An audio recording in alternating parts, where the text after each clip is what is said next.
ধন্যবাদ। ধাওয়া পাল্টা দেওয়া হওয়ার পর আপনারা জানেন যে আসলে সাতমাথা পুরোটা দখল নিয়ে নিচ্ছে এখন ছাত্ররা এবং শিক্ষার্থীরা।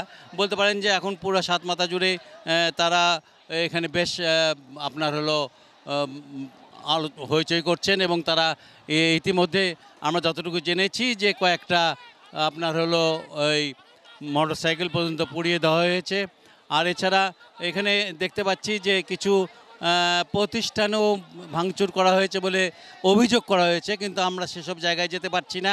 এখন এখানে যা দেখতে পাচ্ছি সেটা হলো যে এখানে বেশ কিছু ছেলেপেলে যারা আপনার হলো বেশ বেশ বলতে পারেন যে এমনভাবে আপনার হলো গোটা সাতমাথাটা দখল নিয়ে নিয়েছেন যে সাতমাথা যেটা আমাদের প্রাণকেন্দ্র, বগুড়া শহরের প্রাণকেন্দ্র, বীরশ্রেষ্ঠ স্কোয়ার সাতমাথা, এটাকে চেনে না এমন লোক কেউ নেই।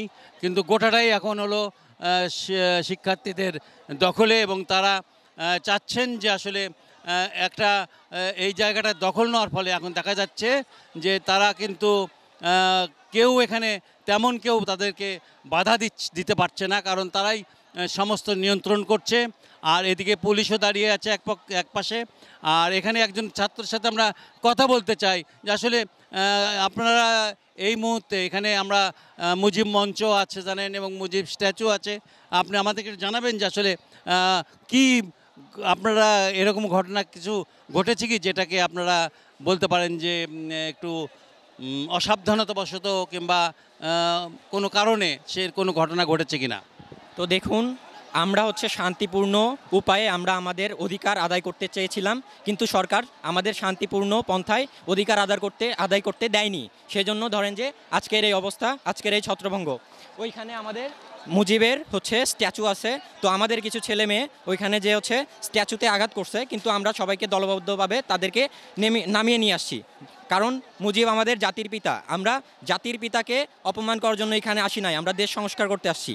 তো আজকে দেখেন ছাত্রলীগ ওই পাশে পরাজিত হয়েছে, পার্টি অফিস অ্যাটাক করা হয়েছে এবং ছাত্র এই যে আমরা যে সাধারণ ছাত্র আছি আমাদের আমাদের সাধারণ ছাত্ররা এখন জয়লাভ করছে।